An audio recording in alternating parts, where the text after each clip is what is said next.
नमस्कार दोस्तों, स्वागत है आप सभी का स्टॉक धन में।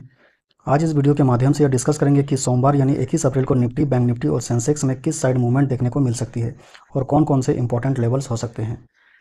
तो पिछले दिन यानी कि बृहस्पतिवार को निफ्टी एक रेंज में क्लोजिंग दिया था।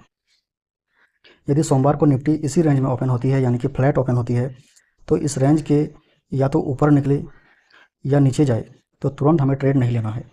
यदि मान लेते हैं कि निफ्टी 50 जो है सोमवार को वह ऊपर निकलती है तो ऊपर जैसे ही जाएगी, तो जैसे ही यह ऊपर जाएगी और ऊपर जाकर ये फिर से इस रेंज को टेस्ट करने अगर आती है तो हमें यहाँ पे एक स्विंग देखने को मिलेगा।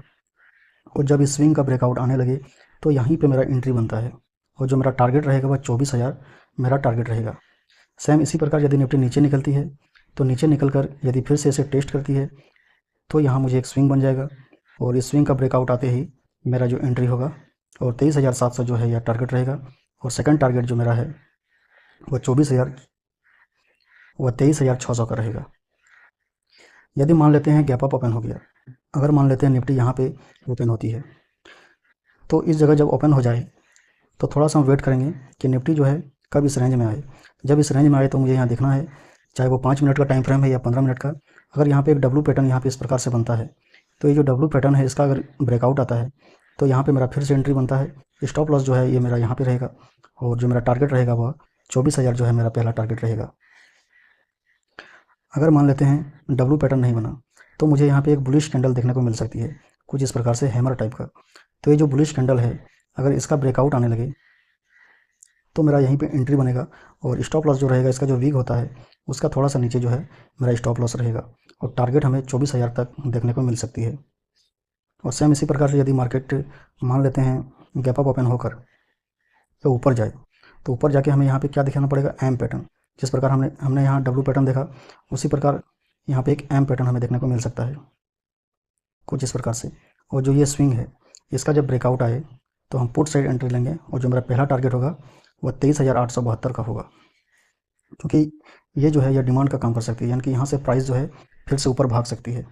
अगर यहाँ पे फिर से हमें डब्लू पैटर्न देखने को मिलता है इस प्रकार से तो इसका ब्रेकआउट आते ही एंट्री ले लेंगे, या फिर यहाँ एक बुलिश कैंडल देखने को मिले कुछ इस प्रकार से तो यहाँ हमें फिर से एक कॉल साइड हमें यहाँ पे ट्रेड करने का मौका मिल सकता है। अगर बहुत ज़्यादा गैप अप ओपन होता है, मान लेते हैं इस रेंज में ओपन हुआ तो थोड़ा सा ये नीचे आएगी और नीचे आकर यहाँ पे एक बुलिश कैंडल बने या फिर डब्लू पैटर्न बने और इसका ब्रेकआउट आए और साथ ही जो ये जो दिन का हाई है यानी कि ये 15 मिनट का कैंडल है ना, 15 मिनट के कैंडल को यूज करना चार्ट में। तो ये जो 15 मिनट का कैंडल है इसका जब हाई है उसको ब्रेक करने लगे तो यहाँ पे मेरा एंट्री बन सकता है और जो टारगेट रहेगा वो 24,200 तक टारगेट रहेगा। स्टॉप लॉस जो है ये जो 24,000 का जो लेवल है इससे थोड़ा सा नीचे मेरा स्टॉप लॉस रहेगा। यदि मार्केट गैप डाउन ओपन होती है तो गैप डाउन ओपन होती है तब क्या करें, मान लेते हैं इस जगह कहीं पे ओपन हुआ तो यहाँ पे यदि ओपन होकर यदि ये ऊपर जाती है, ऊपर जाके इस रेंज को टेस्ट करती है, या फिर ये जो क्लोजिंग प्राइस है यहाँ पे इस क्लोजिंग प्राइस के पास यदि जाकर मार्केट जो है एम पैटर्न बनाती है या फिर यहाँ पे कुछ हैमर टाइप का कैंडल बनता है ना, या तो क्लोजिंग प्राइस के पास बने या ये जो 23,800 का जो लेवल है यदि यहाँ पे एम पैटर्न या फिर हैमर कैंडल बनता है, उल्टा हैमर, तो उसका ब्रेकआउट आते ही हम नीचे की ओर यानी कि पुट साइड मेरा एंट्री रहेगा और 23,700 जो है यह मेरा टारगेट रहेगा। तो ये निफ्टी का इंपॉर्टेंट लेवल्स हैं, इसे अपने चार्ट में ड्रॉ कर लें, जैसे कि 24,000, 24,200, उसके बाद इधर पुट साइड जो है सपोर्ट है 23,700, 23,600, ये सब सपोर्ट का काम कर सकती है। और एक सपोर्ट है 23,449-50 के आसपास, तो ये स्ट्रॉन्ग सपोर्ट है क्योंकि यहाँ पे मूविंग एवरेज भी है, ये 50 दिन का मूविंग एवरेज है जो कि सपोर्ट का काम करती है। तो चलिए बैंक निफ्टी को देखते हैं। तो बैंक निफ्टी में भी निफ्टी के जैसा ही एक रेंज बना हुआ है और ये जो बैंक निफ्टी है ये अपने ऑल टाइम हाई के पास पहुंच चुका है, यानी कि उसी को ये टेस्ट किया है। ये जो लेवल है ऊपर का ये इसका ऑल टाइम हाई है। यदि कल बैंक निफ्टी इसी रेंज में ओपन होती है तो थोड़ा सा वेट करेंगे कब इस रेंज के बाहर निकले। यदि इस रेंज के बाहर निकलती है और यहाँ फिर से ये टेस्ट करती है तो ये जो स्विंग बनेगा तो इस स्विंग के ऊपर निकलते ही मेरा एंट्री बनेगा और 54,700 के आसपास मेरा टारगेट रहेगा। और यदि नीचे की ओर निकलती है तो नीचे की ओर निकलते ही हल्का सा स्विंग बने और इस स्विंग का ब्रेकआउट आते ही 54,000 तक मुझे टारगेट देखने को मिल सकती है, और जो सेकंड टारगेट है वो 54,800 तक देखने को मिल सकता है।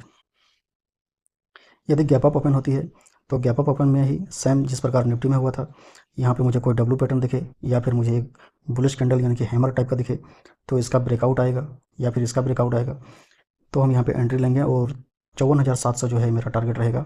और यदि मार्केट गैप अप ओपन होकर ऊपर जाती है तो ऊपर में मुझे एक एम पैटर्न देखना है या फिर हमें एक हैमर देखना है जो कि उल्टा रहेगा यहाँ पे, और इसका ब्रेकआउट आते हैं या तो एम का ब्रेकआउट आए या जो हैमर है इसका ब्रेकआउट आए तो पुट साइड एंट्री रहेगा और 54,400 जो है यह टारगेट रहेगा।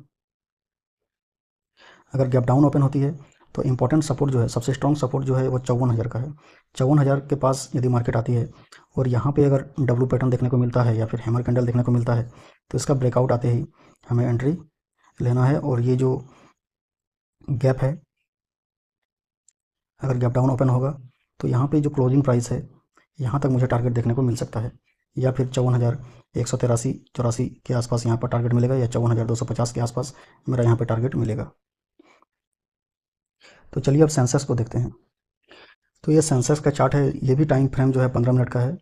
चाहे निफ्टी रहे, बैंक निफ्टी रहे या फिर सेंसेक्स रहे, तीनों एक रेंज में ही फंसा हुआ है। और जैसे निफ्टी और बैंक निफ्टी में जिस प्रकार से मैंने बताया, सेम सेंसेक्स में भी वही लागू होगा। यदि इसके ऊपर निकलती है, यहाँ पे एक स्विंग बनता है, स्विंग के ब्रेकआउट होते ही एंट्री लेंगे। 79,000 जो है मेरा टारगेट रहेगा ऊपर की ओर, और नीचे की ओर यदि जाती है स्विंग बनाकर तो जो मेरा टारगेट रहेगा वो रहेगा 77,700 के पास मेरा टारगेट रहेगा। और गैप अप ओपन होती है, मान लेते हैं कि इस जोन में ओपन हुआ, तो गैप अप ओपन होने के बाद यहाँ पे मुझे देखना है एक बुलिश कैंडल, और बुलिश कैंडल का जब ब्रेकआउट आए तो ब्रेकआउट आते ही जो मेरा अगला जो टारगेट रहेगा वो रहेगा 80,000। एक बड़ा टारगेट देखने को मिल सकता है, और 80,000 जो है यहाँ पे कॉल राइटिंग भी बहुत ज़्यादा हुआ है, और यहाँ से हमें फिर से मार्केट नीचे की ओर गिरते हुए मिल सकती है। और यदि गैप डाउन ओपन होती है, मान लेते हैं इस जोन में ओपन हुआ, तो गैप डाउन ओपन होते ही यहाँ पे अगर हमें डब्ल्यू पैटर्न मिलता है या फिर हमें कोई हैमर टाइप का कैंडल मिलता है, बस उसका जैसे ही ब्रेकआउट आए तो यहाँ पे मुझे एंट्री मिलेगी, और जो मेरा पहला टारगेट रहेगा वो 78,370 के पास, और सेकंड जो होगा, ये जो क्लोजिंग प्राइस है 78,497 यानी कि 500, यहाँ तक टारगेट देखने को मिल सकती है। तो ये सेंसेक्स का इंपॉर्टेंट लेवल है, जैसे कि 80,000 इंपॉर्टेंट रेजिस्टेंस है, 79,000 ये सब रेजिस्टेंस है, और 77,700 जो है ये सपोर्ट का काम करेगी, 77,138 ये भी सपोर्ट का काम करेगी। तो ये सारे इंपॉर्टेंट सपोर्ट और रेजिस्टेंस हैं, इसको अपने चार्ट में मार्क करें, और सोमवार को देखिए मार्केट किस प्रकार यहाँ से मूवमेंट करती है। तो वीडियो कैसा लगा दोस्तों, कमेंट करके ज़रूर बताएं। अगर अच्छा लगा होगा तो लाइक करें, चैनल को सब्सक्राइब करें।